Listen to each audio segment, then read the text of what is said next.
So yeah, there's no mechanism like in yours. Yeah. I did the same thing. I did the same thing when I handled it. Well, don't worry about it. Okay. Hello, Hi. Jim. Hi. I'm David. Nice to meet you again. Lifelong Star Wars fan. Played with this toy as a kid, and I loved it. And fortunately, my friend stepped on it one day at my house and broke the wing mechanisms, and it just wouldn't, it was done. Yes. I've since, as an adult, started collecting again. Have a nice X-Wing in my collection. But I wanted to take a minute today, just recognize, your contribution to the hobby. I really appreciate it. So I just want to say thank you. You're welcome. I brought with me today a brand new X-Wing toy that I bought at Target last week. Okay. And I wanted to show it to you because I think they paid a lot of homage to your original design, and I wanted to kind of see what you think. So I'm going to pull it out of the backpack here. Now, it is partially disassembled. Yeah. Look at this. Yeah. That's, yeah. And the way they did this is these wings just snap in. Want to try it? Does this move? Oh, this. It will move. Let me show you. Okay. Now, I don't know. This is a Hasbro product that just came out. Wow. And these just click in. Sure. And it will open and close. Here you go. Okay. But they will pop off. If they pop off, just... How do you use this? No, that's something No, else. so that's a sliding effect. I think maybe hyperspace. No. So you have to manually kind of... And that's the problem, right? That's the problem. Well, that's not very good. Can't even get it back in. Pop it back in there. It'll click in. Yeah, sure. It clicks right back in. That's going to frustrate some kids. That's what I thought when I was playing with it. I was like, What's it going? Okay. I thought, It's an over-under, so... It should snap. There you go. Finally. So yeah, there is no mechanism like in yours. Yeah. I did the same thing. I did the same thing when I handled it. Well, don't worry about it. And I already took apart these wings because I wanted to figure out what this was. Oh, yeah. So I popped these. Now it's really broke. I popped these out just so I could get it out because I wasn't sure what was going on there. That's really, yeah. Okay, Hasbro, you got to be doing better than that. So, give me some thoughts. What do you think? Well, it's disappointing, I think. I mean, I know the mechanism we had is probably too expensive, but how much did this cost? It costs $30 retail, $29.99. Okay. That's why there's no mechanism. And to me, I think that's a reasonable price for a kid's toy these days. Well, that one sold around $15, $16. Now, what is your mechanism inside here? Because I've actually never opened up an X-Wing. Well, I can't describe it. There's a mechanical linkage between the wings, the two wings, and when you push down on R2, I'm not going to. I understand. It spreads it, so they're linked through. This one's not. Well, they're linked through the same way. There's some kind of connection, yes, between the right and left. I can tell because they move together. Yeah. But I haven't opened this one up in the body to see what it is. I wonder why they didn't just copy that one. It really is hard to get together. Let me see. It might be because I split the wing open on it. Let me see. I don't want this to be a criticism of Hasbro. I was just curious of your thoughts. But look when you sit up. May I touch? Yeah. Just want to stand it up. Oh, it's been Look at the shape. Look at the. Let's do it in front of the camera here. Yeah. Look at how close. Yeah, it's dimension-wise, sculpting. Isn't that interesting? You can do a perspective. It's really similar. Proportion-wise, it's just bigger. So yeah, it's a little bit longer. And they added some play features. They added the shooting missile on the front and these blue effect pieces and some red effect pieces on the cannons. So there you go. If you want to go shopping at Target. Yeah. Their markings are right. They've got the 5, it's red 5. Yeah. We didn't realize that they had 5 stripes when we did it.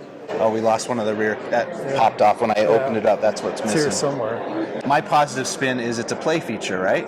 You can have battle damage action. You can have. It'd be frustrating. I mean, I'm not a kid, but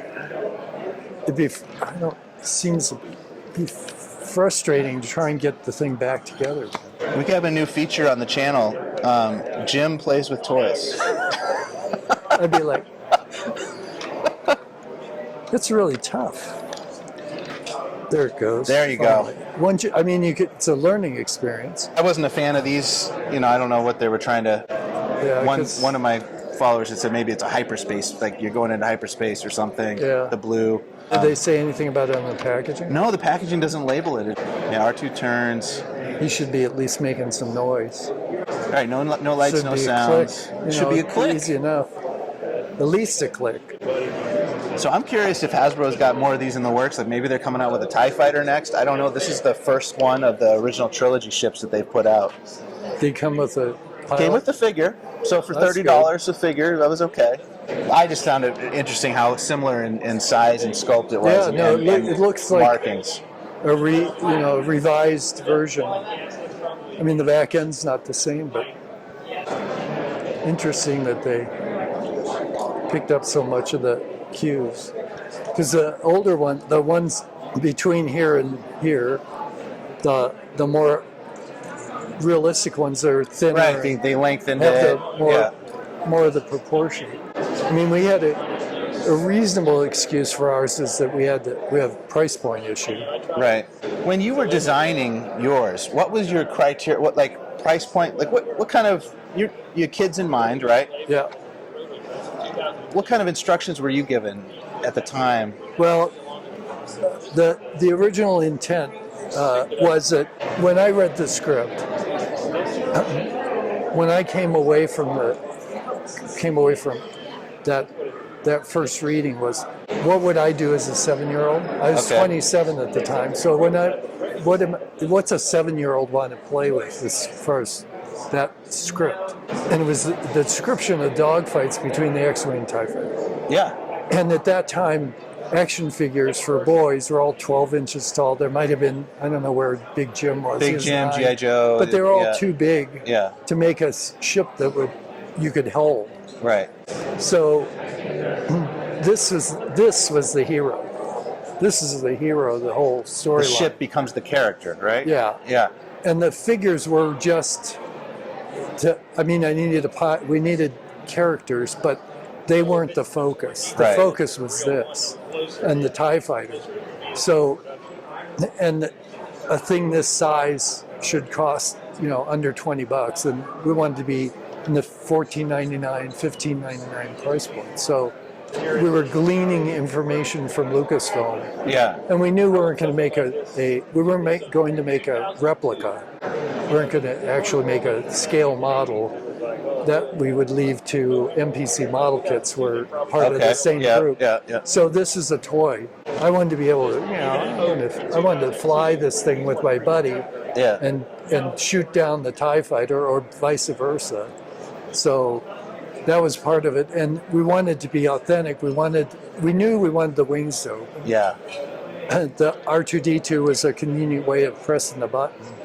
Did that come to you guys pretty quickly, the mechanism, the engineering of that? The first presentation that we made to Kenner Management and to 20th Century Fox was it was done on a board. It was a rendering. Yeah. Based on a snapshot that we have in an X-Wing and the TIE Fighter. So the board was multi-layered and it had wings that opened up. Okay. We actually showed the wing opening up.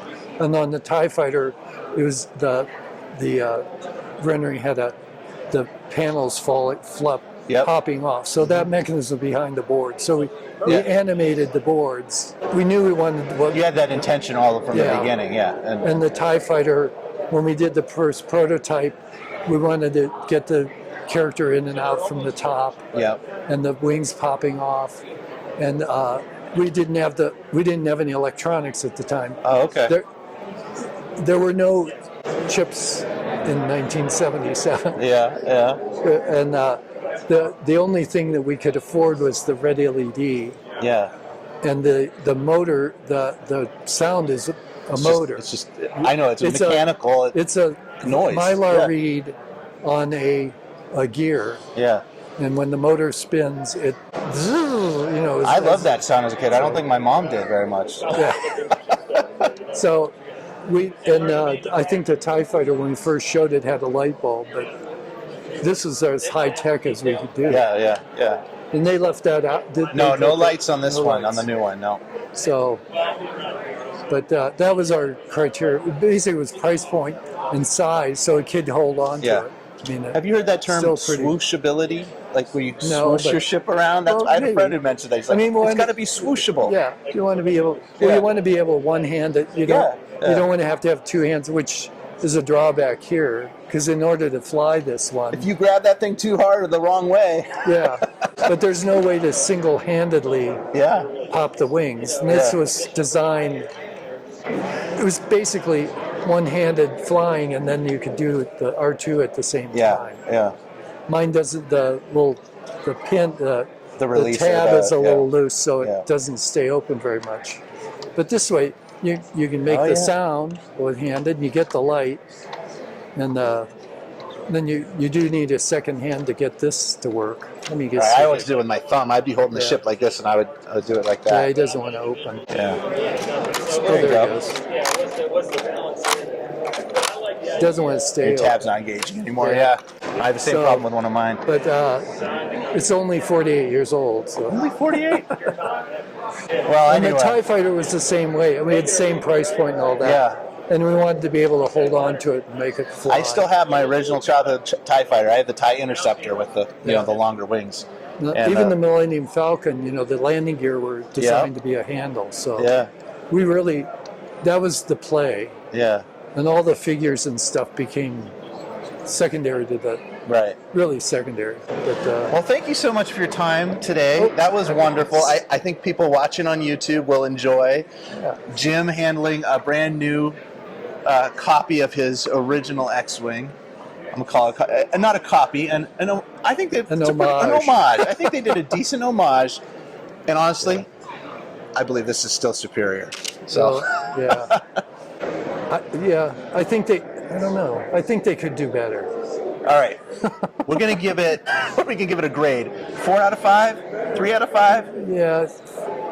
Well, I go better than 3.5, maybe. 3.7. All right. 3.5 Jim Swearingens for this brand new X-Wing toy. There you have it, folks. You heard it here first. It's cool. All right. Let's end it there. You. Thanks, guys. Thank you, Jim, so much for your time. It was a pleasure, honor. And I have an autograph for you. I got to just sign this book. Look at this Kellerman book, not mine, for my buddy up in Massachusetts, but I'm going to get the autograph on here next. Thanks for watching, guys. We'll catch you on the next one. May the Force be with you. May the Force be with you. Thank you.